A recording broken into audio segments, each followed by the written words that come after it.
Hi everyone, welcome back to Total War Therapy, and I hope that your summer is that hot that you just wanna stay home and find out which is the best Gunpowder Unit in Total War Warhammer 3. I didn't want to be repetitive, so if you feel that some units are missing, you should probably check my other videos about the best units in Total War Warhammer 3. Say that, don't forget to subscribe if you enjoy my video, and let's begin. The first category we're gonna address is the best Gunpowder Infantry in Total War Warhammer 3, and in the third place of the podium we find the Deck Gunners. The Deck Gunners are from the Vampire Coast, that is a faction that relies a lot on the gunpowder, but this unit, together with the Necrophax Colossus, are probably the only ones that are truly effective at their job. The Deck Gunners have a few entities, but they have an incredible range of 245 that is almost the one of an artillery piece. The missile strength is not that high, but they have a lot of armor piercing damage, and the shield breaker attribute that basically bypass for a good percentage the shields of the enemy units. They cause fear, that it's something that, why you should care for a unit that should never engage in melee. And then they have the Black Powder aplenty that basically their missile stats are increased for the first 80% of your ammunition. They have a problem, is that they require a straight sight of the target to fire, so you need to deploy them in your front line or anyway in a strategic position, but who cares? They are very good at their job, they're very versatile, they can deal with characters, monsters, cavalry. With infantry they would be a little wasted, but they can still do a great job against them. So in this roster they're probably one of the best units, and you need one of them in any of your army composition, and yeah, what I can say, completely deserve the third place. Second place of the podium we find the Lead Belchers. Now, the first thing I have to say is that they are not melee fighter. They have the Cosphere attribute, they have the Ogre Charge, and they look tough and big, but they are terrible. They are just terrible when they engage in melee. So you have to treat them as a pure missile units. Remember that. Now, talking about their missile stats, they have a very huge range, not like the Deck Gunners, but very long anyway. The missile strength is high, even if the entities are just 16, so very little. They have a lot of armor piercing damage, and they cause these kinds of explosion that completely break the enemy formation, whatever the enemy is trying to do. They are very destroying and destructive. You should use them as an artillery piece, basically, even if with a shorter range compared to most of the other artillery. You should focus on infantry, okay? If the Deck Gunners were better against monsters of characters, these one are better against infantry. Just try to avoid maybe cavalry, yes, but monsters, single entities, just avoid them. Against infantry they are so powerful, and yeah, they will destroy everything they see in front of them, and yeah, I think they are a must in any Ogre Kingdom army. In the first place of the podium we find the Rattling Guns from Skaven, that in my opinion they should be out of this game. They are anachronistic, they're basically a Warhammer 40k units, and they don't belong here. They are this Skaven with the Rattling Guns of Warpstone, so destructive. They have a shorter range compared to the previous two infantry gunpowder units, but they have an incredible amount of missile strength. They have 32 of entities that, the same of the Gunners and more of the Lead Belchers, but 288 of missile strength with the suppressed fire that reduce the speed, armor piercing damage. They are so accurate, so precise, a lot of volleys per shot, so they can be used against anything. Infantry, cavalry, they destroy everything they see. And yeah, you require the straight sight that is a weakness, but who cares? They have a long range, a lot of damage. You don't need anything. Whatever units will try to charge them, they will destroy them before they can get even close. And in melee they are a little armor, so they can escape. They can escape better than other missile units of the same kind. And yeah, they're so powerful.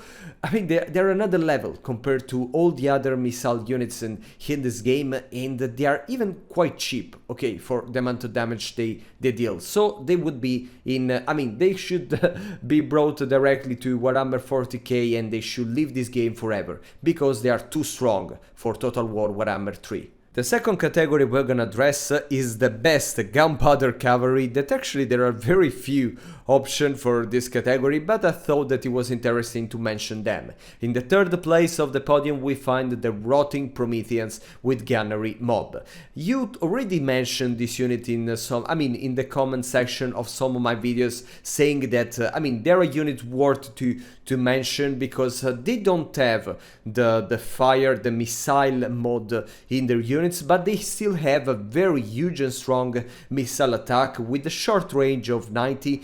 But they're still very strong, because they have basically this little hand cannon, and yeah, it's so powerful, so explosive with the ammo piercing damage, and they're still a monstrous cavalry, so they deal a lot of damage in melee, and the zombies atop this huge beast, they still fire when they are engaged in melee. So the double of the damage, they have the charge defense versus large, they cause fear. So all together in this package, you made a unit that is quite elite, even if you should use them very carefully, because as I say, that they cannot be used as a missile units, so you need to do both, to use them in a melee mode, but still take advantage of all the fire they will make, all the explosion they will create, and still a lot of armor, so quite protective.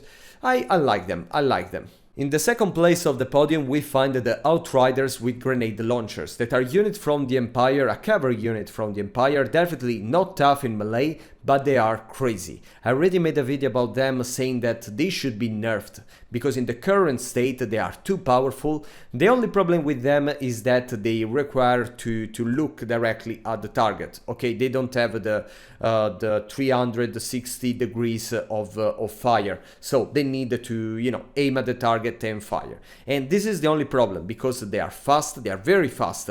They have a short range, but if you are fighting against a not missile fashion, is definitely not a problem. The missile strength looks low, but it's not. The explosive damage is so huge that you can destroy units with a couple of ammunition, and you still have a lot of ammunition. Okay, many grenadiers with the same amount of power, they have just 4, 3 or 2 ammunition. They have 18, and even if you compare them to the Flamers of Tzeentch, they're destroying. They destroy all the kinds of infantry they fight with. They just have to be careful about units chasing down them. Characters, they cannot deal they can deal no damage to characters, that's true, but against infantry, against other cavalry, they destroy them. They destroy them in nothing. You really realize with this unit how the gunpowder is so enhanced in this game.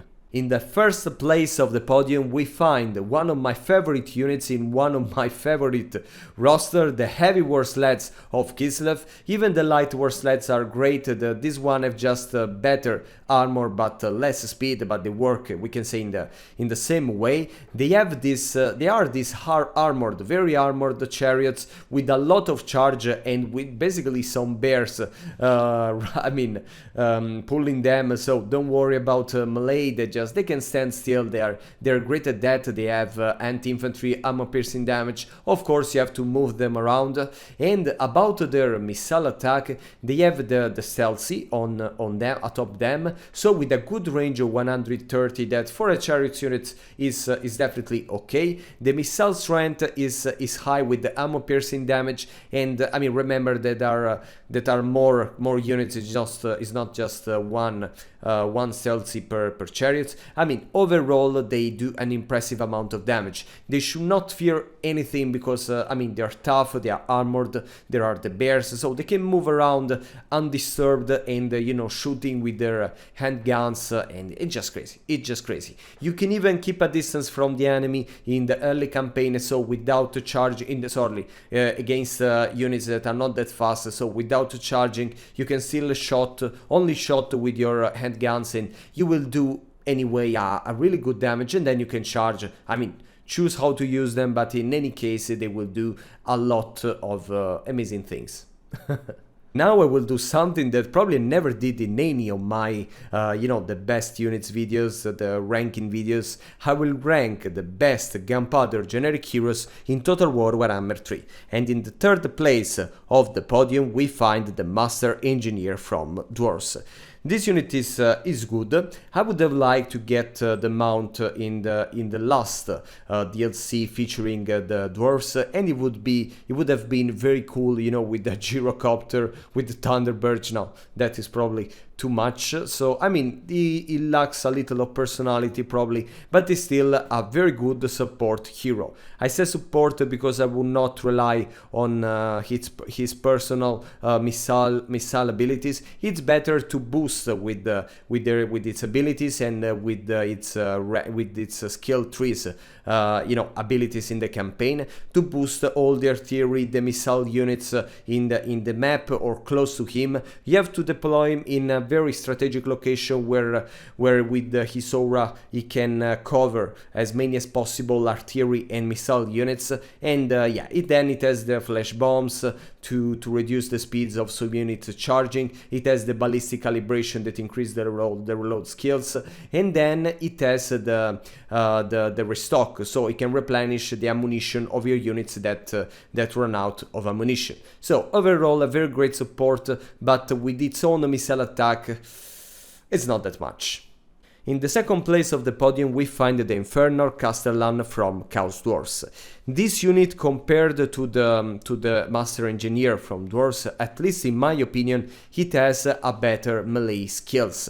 He can actually, he has the anti-large bonus, but he's not fast, so don't try to chase monsters or cavalry. But it has the armor piercing damage and a good defense, so you can use it as a support melee hero, so attacking more armored units, some characters as a half duelist.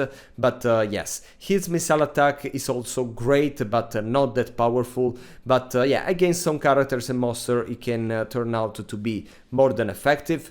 But its huge ability is to enhance, to give more power to all the missile units, the artillery units in the nearby. So I would suggest you to use it in this way, and it can be strong, deployed in a location where its aura can cover as many units as possible. And the same rules as the Master Engineer, but this unit is probably better. In the first place of the podium we find the Engineer from the Empire. It's a lovely unit. I think that every Empire army that focus on gunpowder should have at least one, just one. It's the only mounted generic hero in this little ranking, and is great because you can use actually its missile attack more effectively, okay, because you can move around, you have the mobility to hit the target, to fire at the target, then escape, run away, then hit again. It has an additional kind of missile ability, a magical missile that it can be very powerful. And then it has also the restock, all the abilities that enhance the artillery and missile units in your army. And it's fast. The mechanical seed is just amazing to look at that. The missile strength is so huge with a lot of volleys and with the ammo piercing damage. And you can use it in these two ways. It's important to say. If the Master Engineer and the Castellan, you should just deploy them in an area when they can cover as many units as possible for their buffs and so on. This unit, you can use them. You can use this unit both as a support hero, so with all your artillery and missile units, or you can send him in your vanguard area at shoot at the target before they get close to your main army. It's powerful in both ways, and I just love it. Now let's answer to the question which is the best gunpowder artillery in Total War Warhammer 3. I already made a video about the best artillery, but in this case I'm considering all together. I'm not splitting them in different categories, but I'm considering all the artillery pieces together. And I'm taking, of course, only the gunpowder ones. So in the third place we find the Queen Bess. That is a regimental renounce, but it's still unique, so I consider it an artillery piece unit. The Queen Bess is a huge, very huge artillery piece one entity with a very high missile strength, with a lot of explosive damage, armor piercing damage, and the monstrous impact that reduces the charge and the speed of the enemy that are attacking. They are coming in your direction. The range, of course, is the one of a mortar, so 150, that it's very long, and of course it can be not that accurate if you're playing with high difficulty, because the enemies will actively dodge you, and this is a big problem. A very big problem. But when the enemies get close, or you target other artillery, other missile units that are aiming at your units, in that case, when the units are stuck, they will deal an impressive amount of damage. They will be so destroying, so funny to see, and lovely. Unfortunately, you can recruit just one of them per campaign, and I mean, this is bad. In the second place of this category, we find the organ guns from dwarves.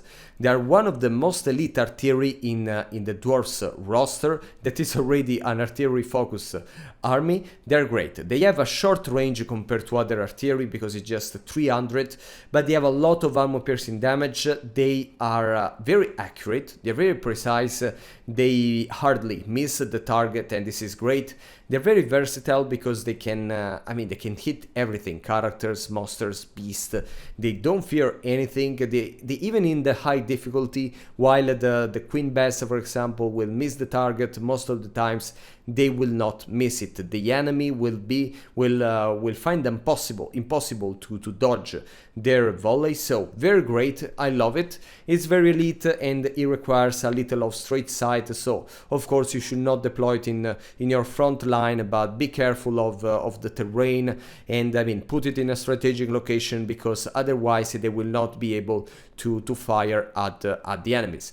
But yeah, say that, they are great. Just play with a little of strategy, and you will see that they destroy everything they see. In the first place of the podium, we find another regiment announced that, since it's still unique, I feel to put it into my ranking. I'm talking about the war wagons, the Black Lions, that are war wagons with hell blasters. I put them in the second position, even because in the first position, even because I think that the hell blaster together with the organ guns from dwarves are the best gunpowder units. But these units have also some chariots, some war wagons, so they have the mobility. While the organ guns, they have just to be deployed in that location and don't move from there. They can move around, and this is great. They still require a direct sight of the target, so you cannot just move them around and fire at the same time. They need to stop and aim at the target, but they are even put in a higher location, okay? So they don't need to be deployed, I mean, to have a clear sight of the target. They can even have a front line, another line of infantry, of your infantry, between you and the target. So this is great. The missile strength is enormous, and it's armor piercing. Their range is not that long, but they have the mobility, so who cares? You can use them even in your pre-battle, so you don't need to wait your enemy to approach. You can put them, further in your formation, and then just move them back. They are not that fast, so be careful when you move them, but yeah, overall they are amazing. The last category we're gonna address is the best gunpowder war machine in Total War Warhammer 3. And in the third place of the podium we find the land ship, the Marienburg class land ship. This is great. First, I want to say that about the look, this is one of the most beautiful units in the game. We waited for it that much, and now we have it finally here, and there are even 3 versions, okay? So great. It's a huge war machine that is supposed to be used as a chariot, because you can move around your enemies and charge them, hitting them. The charge bonus is impressive, it's 80, even if the speed is not that great, but you can increase that with a particular ability. The armor is good, so you should not care that much about enemies without armor piercing damage. damage, but be careful of missile units on your enemy army. It has a lot of missile attacks, so we cannot talk them about each of them, but overall it has a cannon with a long range of 340 and then many units atop this ship that they will fire with their personal guns, a lot of ammunition and infinite ammunition probably in some of the units atop. Very great, I mean very versatile. You can let it stay behind your front line or just move it in the front of your army formation. So yeah, very flexible and just lovely. I mean it's lovely. In the second place of the podium we find the Necrophax Colossus, that I don't know if I can consider it a war machine, but for me it fits this category. It's a giant, half ship, half zombie, huge dude with this incredible gunpowder missile attack with a lot of range of 330, a lot of missile strength with a lot of volley, so he can deal with the cavalry, infantry. I would probably not waste it against the character or other single entities monsters, but it's great. It's also very good in melee, so you can use it when the enemy approach and finally engage with your army. You can use it as a melee tank, even if it's not that tanky, but I mean amongst the armor and the melee defense it can still stand still with no problem. I love it. It's one of my favorite units in all the game. It's crazy, and as I said, you can use it in multiple ways, both as in melee, in missile, and it has also an ability that when he loses half of its hit points, it can summon a unit of zombie. So, you know, to protect it in case you are surrounded by infantry units, anti-large infantry units, and so on. So, great. In the first place of the podium we find the most destructive unit of the game. I'm talking about the Iron Demon with Dreadquake Mortar. I cannot explain this unit from the unit cards because it's a little confusing and they don't explain well all the different attacks of this train. This is a very elite war machine that is both an Iron Demon, so it has this straight sight missile attack with, I mean, very many volleys, very explosive, and then they have a Dreadquake Mortar that will send these huge cannonballs into the battlefield with a longer range compared to the Iron Demon that will cause not only an explosion but even an earthquake. This unit has also some melee capabilities, because there is the Iron Demon that is a train with a lot of armor, with a good charge that can attack the units and, annihilate them. So basically, when you will attack, think that you are charging an infantry unit, a poor infantry unit, you will both attacking this unit with the Dreadquake Mortar, so you will cause an earthquake that will destroy more than half of this unit. Then you will attack with the Iron Demon ammunition, and then you will charge them with the Iron Demon. So, I mean, this unit is just over, it's just off, okay? There is no way to save it. One thing that I have to say, be very, very careful, because when you attack in melee, you cannot decide where the Dreadquake Mortar ball will land. So, if we land in a position closer to your friendly unit, to your own infantry, they will be hugely affected. I mean, they will get destroyed by you. So you have to be very, very careful. You have to take off the fire auto mode if you want to. I mean, to be careful. So be careful, and yeah, let's enjoy. Let's see very, very soon, and I hope you will have an amazing summer.